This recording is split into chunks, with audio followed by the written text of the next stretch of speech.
Karon mao ni ang iyaang DOT May 10, 2024.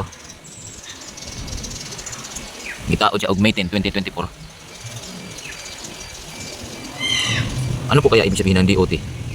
Kasi dito nakalagay 0624. Honda Mobilio.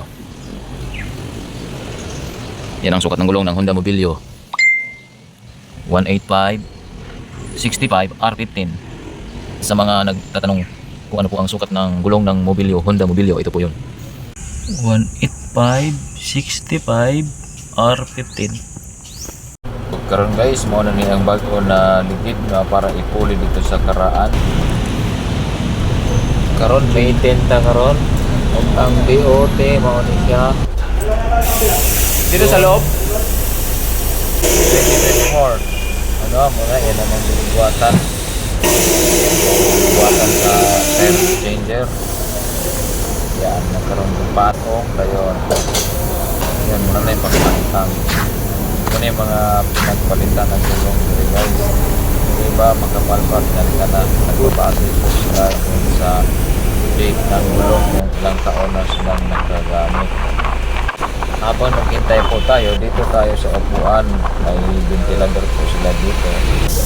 Ayan siya habang hinintay natin.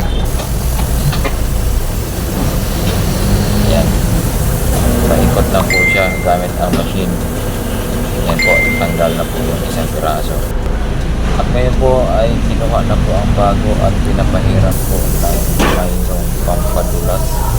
Sabi niya po sa bull. Ngayon sinasala ulit doon naman sa pagkabit. Kanina tinanggal, ngayon magkabit naman siya ng panibago. Yung isang kasama niya po guys ay ang busina ng kotse ay lapit. Ang lakas po ng tunog ng busina.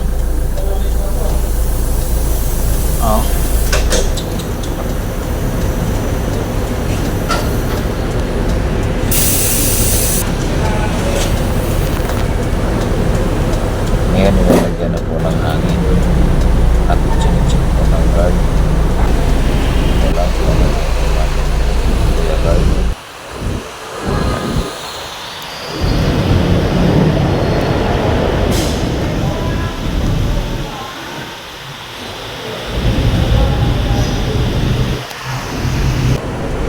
Huwag karoon na nakitaling karoon sa wheel balancing. Asa wagol-wagol at ito siya magtang guys. Malalaman ng machine kung saan tayo maglalagay.